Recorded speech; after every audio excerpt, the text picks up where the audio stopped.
Hi, everybody. It's Tara from Sojourn Psychology, and I am here with a long-time colleague, friend, actually even a mentor of mine, because Michelle Buckle, registered psychologist, and I met years and years ago when I was a newbie out in Alberta, and she showed me the ropes of this profession.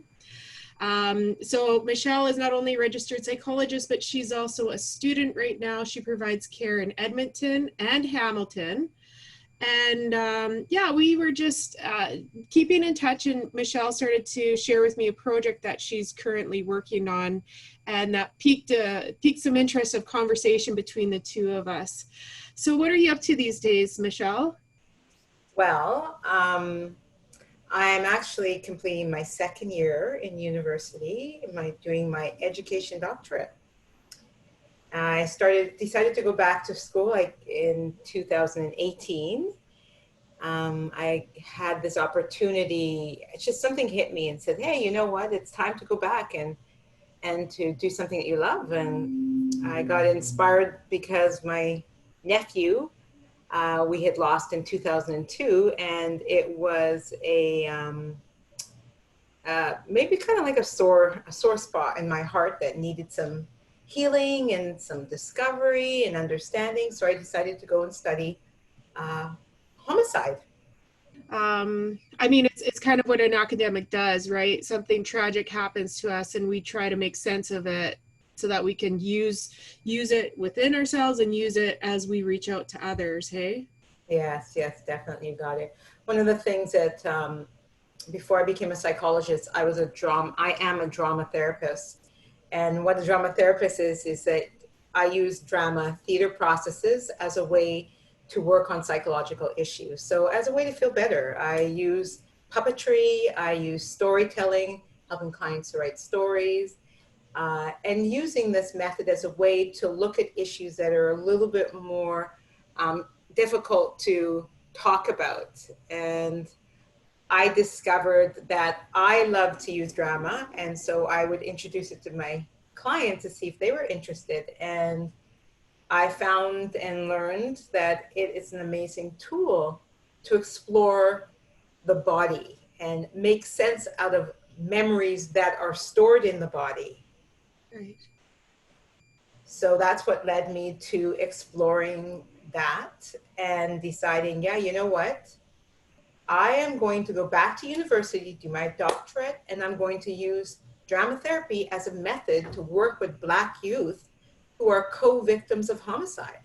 So Right. I combined my love of drama and my love of trauma, and that's what led me.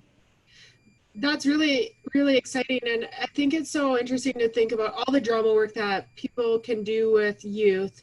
And in particular, all the drama work that you've done with so many youth over the years. And then to specifically start to use this with Black individuals who are co victims of homicide.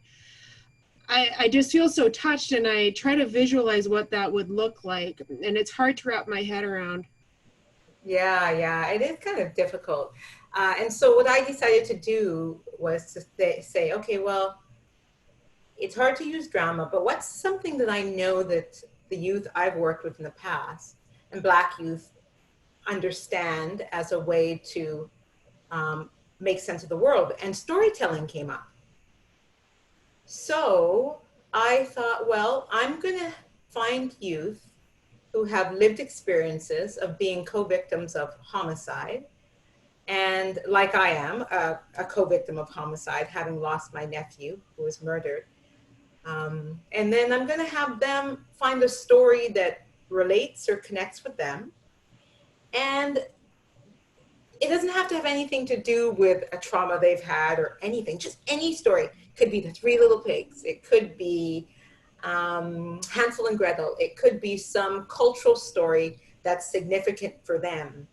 And I decided I want to do that myself. So I found a cultural story, and I'm Jamaican origin, but born in England and raised in Canada. And I said, I'm going to go check out a Jamaican story. So I found one that really resonated with me, and it was about Anansi.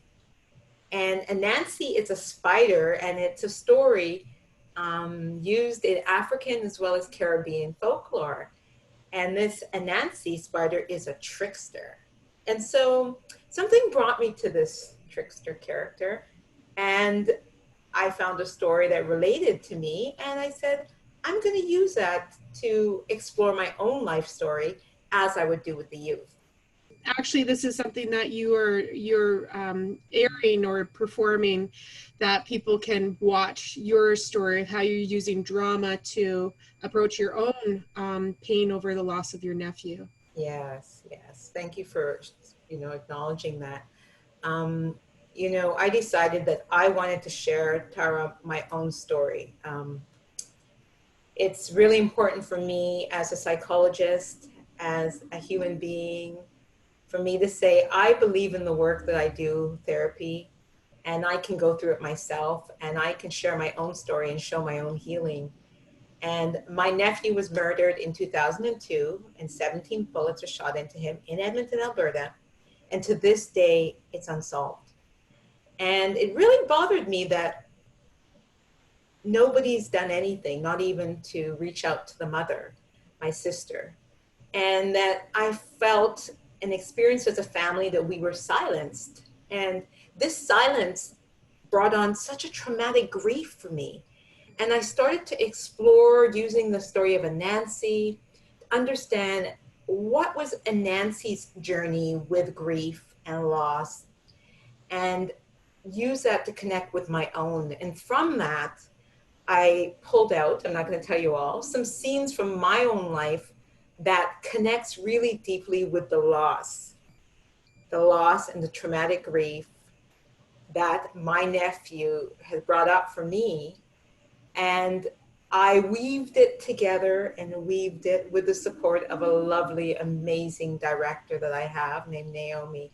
And we created this narrative around pieces from my life and messages from my connection with the ancestors and my grandparents, whose grandparents, so a long history.